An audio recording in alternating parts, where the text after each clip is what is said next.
Ce jeudi 13 janvier 2022, Médiamétrie révèle les audiences des radios françaises sur la période de novembre à décembre 2021.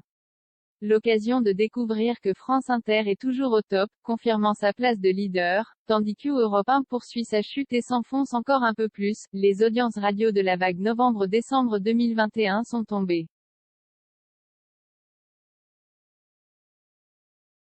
Et alors que les chiffres étaient globalement à la baisse en raison de la crise sanitaire liée à la Covid-19, les stations créent la surprise avec des audiences à la hausse pour certaines.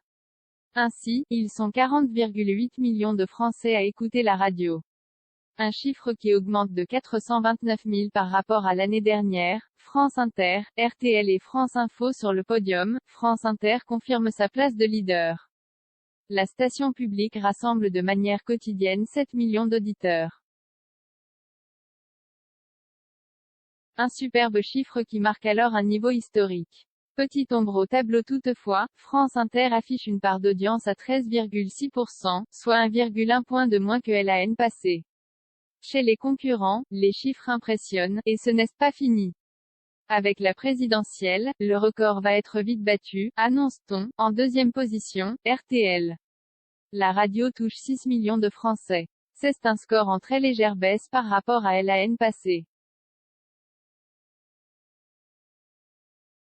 Cependant, la part d'audience marque une belle augmentation. Elle s'élève à 13,3% et est alors au plus haut depuis le printemps 2020. Parmi les émissions les plus écoutées sur RTL, Julien Courbet et ses 3 heures de quotidienne dans Ça peut vous arriver. Nos prises de risque de la rentrée sont payantes, se targue-t-on. Pour compléter le podium, France Info. Elle conserve alors sa place de 3e mais perd un demi-million de fidèles sur un an.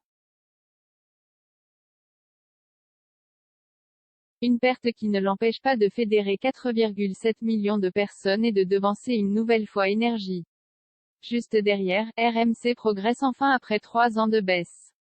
Ils sont 3,3 millions à suivre les différentes émissions de la station, soit 50 000 de plus sur un an et près de 300 000 sur une vague. Europe une unité astronomique plus mal, les musicales se maintiennent. Enfin, Europe 1 continue de glisser. La radio, reprise en main par Vincent Bolloré, peine à remonter la pente et réunit 2,3 millions d'auditeurs. Il s'agit là du plus bas niveau enregistré par la radio. Cette baisse s'explique peut-être, en partie, par l'absence de Nicolas Canteloup, qui donnait le ton dès le matin, à 8h45, les stations musicales comme Chérie FM, Skyrock, RFM, Fun Radio, Nostalgie, qui a gagné 434 000 nouveaux auditeurs, ou encore Rire et Chanson sont toutes en progression.